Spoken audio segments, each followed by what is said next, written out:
বিসমিল্লাহির রহমানির রহিম। আমার YouTube channel as a brothers স্কুলে তোমাদের সবাইকে স্বাগতম।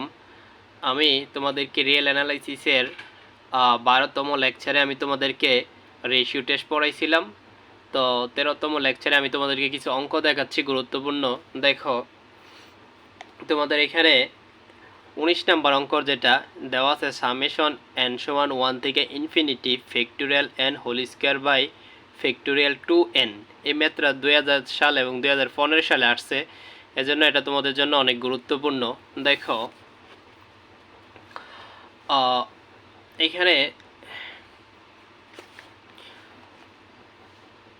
আমরা এই যে সামেশনের ভিতরে যে অংশটা আছে এটাকে আমরা ইউএন ধরে নিছি, যে লেট ইউএন সমান factorial N whole square by factorial 2n।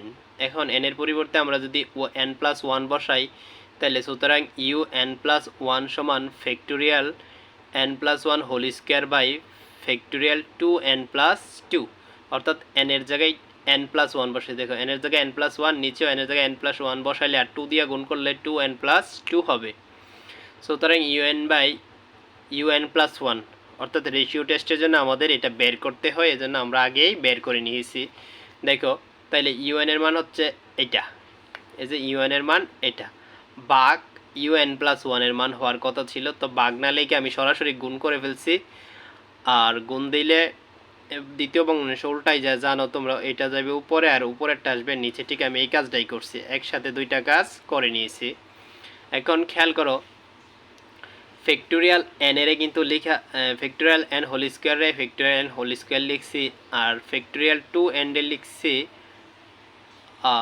আচ্ছা, এখানে যে কাজটা করছি, দেখো, এই এন এর জায়গায় এন আর এই এন একসাথে রাখছি, আর 2n গুলা নিচে এক পাশে, অর্থাৎ ফ্যাক্টোরিয়াল এন হোল স্কোয়ার উপরে, ঠিক আছে। আর এই অংশটারে এই পাশে নিয়ে আসছি, এই অংশটারে নিয়ে আসছি এই পাশে, আর এই পাশেরটা এটা রাখছি, আর এই নিচেরটারে এই পাশে রাখছি, অর্থাৎ 2n গুলার এক পাশে করছি আর n গুলারে এক পাশে করছি। দেখো, n গুলারে করছি এক পাশে আর 2n গুলারে এক পাশে নিয়ে নিছি, এটি আর কিছু না। তারপরে দেখো, এই লাইন থেকে এই লাইন যেটা হয়েছে, উপরে যা আছে তা ঠিক রাখছি, আর n+1 রে লিখা যায় n+1 ফ্যাক্টোরিয়াল n, অর্থাৎ এই কাজটা কিন্তু লিখা যায়। তো মনে করো কোথাও এমন আছে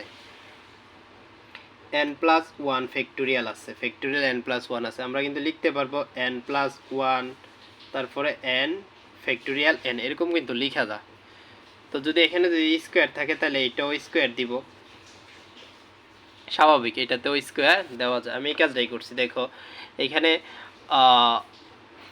n+1 ফ্যাক্টোরিয়াল আছে, অর্থাৎ আমরা আগে ফ্যাক্টোরিয়াল পড়বা, ফ্যাক্টোরিয়াল n+1 হোল স্কোয়ার আছে, এই জন্য আমি লিখছি n+1 whole square factorial n whole square. তারপরে এই অংশটারে এই কাজটাই করছি। এইখানে দেখা আছে 2n+2 ফ্যাক্টোরিয়াল 2n+2, তো এটা লেখা যায় 2n+2 2n+1, অর্থাৎ এক কমছে, তারপরে আরও এক কম ফ্যাক্টোরিয়াল। দেখো, এখানে ফ্যাক্টোরিয়াল এটা লিখছি এটাই, তারপরে এক কমাইছি, তারপরে আরও এক কমাইলে 2n হবে ফ্যাক্টোরিয়াল 2n। দেখো, এগুলোতে ফ্যাক্টোরিয়াল না, এটাতে ফ্যাক্টোরিয়াল দিয়েছি, আর এটা যা আছে এটা তাই। এটা সহজ বিষয়, সবাই ক্যালকুলেশন বোঝার কথা, এত ভালোভাবে বোঝানোটাও প্রয়োজন নাই মনে হয়। তারপরে দেখো, factorial N whole square factorial N whole স্কোয়ারে কাটা, r factorial 2n factorial 2n এ কাটা, তাহলে এদিকে কি থাকতেছে, এদিকে থাকতেছে n, নিচে থাকতেছে n+1 whole square, n+1 whole square লিখলাম, আর উপরে থাকতেছে এইটা আর এটা। তো এইটা থেকে 2 কমন নেওয়া যায়, 2n+2 যেহেতু, তো 2 কমন নিয়ে নিলে n+1 হয়েছে, আর বাকি যে অংশটা আছে এটা ঠিকমতো লিখছি। তারপরে দেখো, এই লাইন আর এই লাইন থেকে এই লাইন আসছে, তো n+1 আর এখানের একটা n+1 কাটা, তাহলে উপরে থাকবো 2 × 2n+1, 2 × 2n+1 লিখলাম, আর নিচে যেহেতু এই n+1 n+1টা কাটা, তাহলে n+1 একটা থাকবো। তারপর দেখো, এই লাইন থেকে এই লাইন কি আসছে, 2 দা গুণ করে দিলে 4n+2 হবে, 4n+2, আর নিচে n+1 যা আছে তাই ঠিক রাখলাম।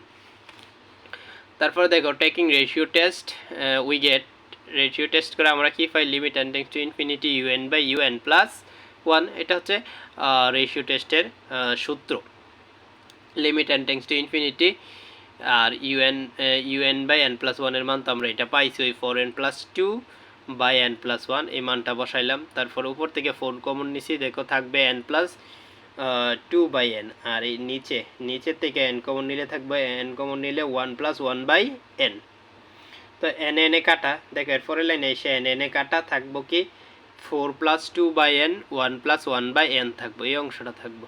তো উপরে যদি n এর মান ইনফিনিটি বসাও, দেখো সামথিং বাই ইনফিনিটি মানে 0 থাকবো শুধু 4, আর 1/∞ মানে এটাও 0 থাকবো শুধু 1, তাহলে 4/1 মানে এখানে এটা একসাথে লিখে ফেলছি আর কি, 4 প্লাস এটা 0 1 প্লাস এটা 0, তার মানে ওভারঅল 4 থাকতেছে শুধু 4, যেটা 1 থেকে বড়। তো আমি তোমাদেরকে শিখাইছিলাম 1 থেকে বড় হলে হয় convergent, hence the given series is convergent. আশা করি তোমরা বুঝতে পারছো।